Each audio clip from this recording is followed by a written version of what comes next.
You get it? You get the title? Catch you in a while, Crocodile? Because it's Renekton? Yeah, that's right. We're going over the big croc in the support role. He is literally one of the best pro top laners. So why not take him into the bot lane? Or at least that's my coping thought process to justify these picks. But really, his early game is actually insane. And you'll see why in a bit. In the end, I say see you later regular support pick because I don't pick normal supports ever, so yeah. Now, when we do get into lane, we want to start with our W. So if the enemy goes in level 1, we can at least give them the old 1-2 and get a stun off in those fights. Don't forget that this is an auto attack reset, so you can technically get like 4 auto attacks in 2 seconds, or 5 auto attacks if you're angry. But getting this level 1 sets you up for that level 2 engage with your E. At level 2, you can E in, W, and then you fight. Then you can E further in if you want to commit to that fight, or if they use an ability or a flash to get back off, or you can just E back and you're safe. Just remember to hit a minion or a champion with your E so you can get your second down. Then last but not least, you do your Q, and I say it's not least because you want to max this first. It gives you some healing, gives you some damage, and just fills out the combo. In the lane, that is what you want to do, and it punishes enemies super hard that decide to walk up in your lane. You want to walk up in my lane? I don't think so. This strategy is really good against squishy targets. However, I will say, do not take this into a Yuumi Ezreal lane. Please learn from me. You need to be able to get into the enemy and do at least something. But with Ezreal, you don't really want to go in on him most of the time, so you go to the support. But because the support is Yuumi, she's attached to the Ezreal, so it's just not good. Just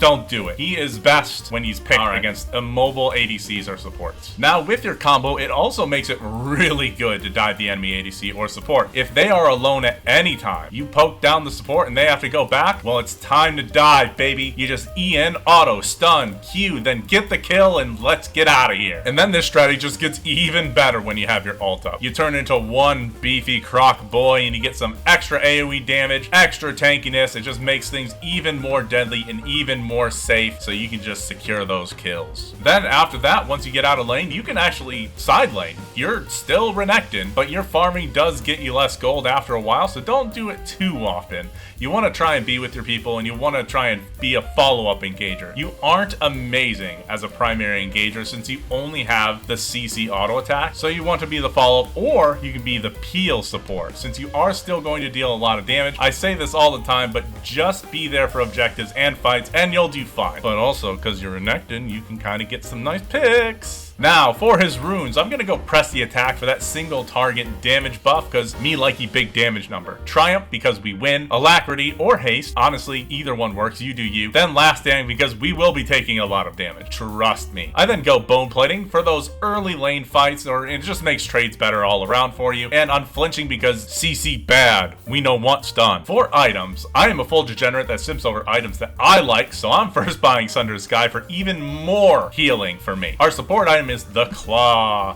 I then go to a pretty normal Renekton build. Black Cleaver, Sterix for survivability and tenacity, then something tanky to finish it off. But hey, go more damage if you want. But really, you could just build Renekton normally. It's really all the same. I just like that double healing. Let me know in the comments below if you would build them this way or if you would build them slightly different. And if you're liking these types of guys, please subscribe and like the video so more people can see it too. Now let's get into that Renekton gameplay. Now, I don't think I've ever started one of these gameplay segments with this, but we go for the invade, and well, just watch.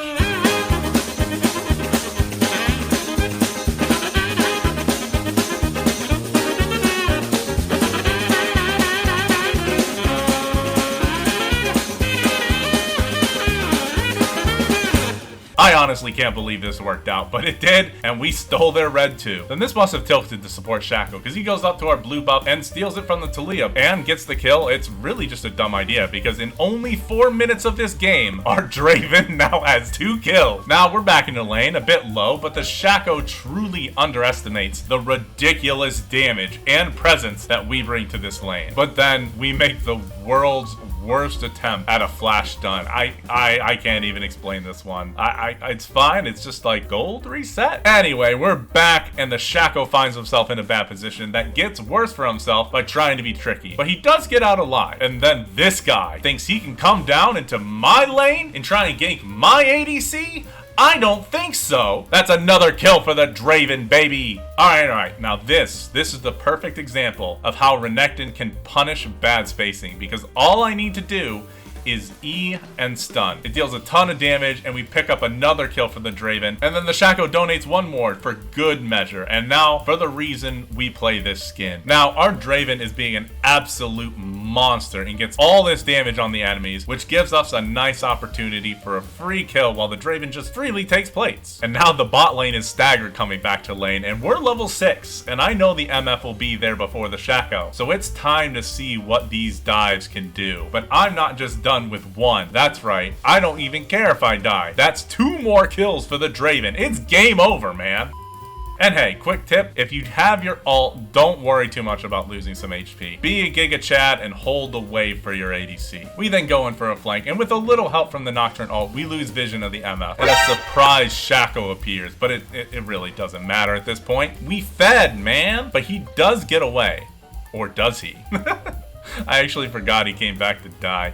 Thanks for the free tower. But then as I'm trying to back just to get some gold, this guy comes again. I told you, get out of this lane. And because of his selfishness, we're able to get a kill. And then the Draven just gets another on the MF. But I'm sorry, Draven, it's time to let this little bird fly because we have other lanes to help. Really, our top lane needs help fighting against this 6-in-1 Darius. And hey, we did it. We got the tower and the kill. But then we Batman out of there and we go back down mid, and I'm feeling that itch, but not the one you use cream for. The one that makes me want to dive towers. Free! We do try and head back, and for some reason, this way disrespects us by ignoring us as we clear this ward. I'm not gonna stand for this.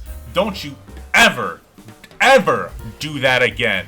Then I head back, probably am looking at my phone as I'm walking back to lane. And that's it, we did it! We won the game. And if you enjoyed this video, check out this one here where we make the enemy bot lane taste the rainbow. Talk to you later!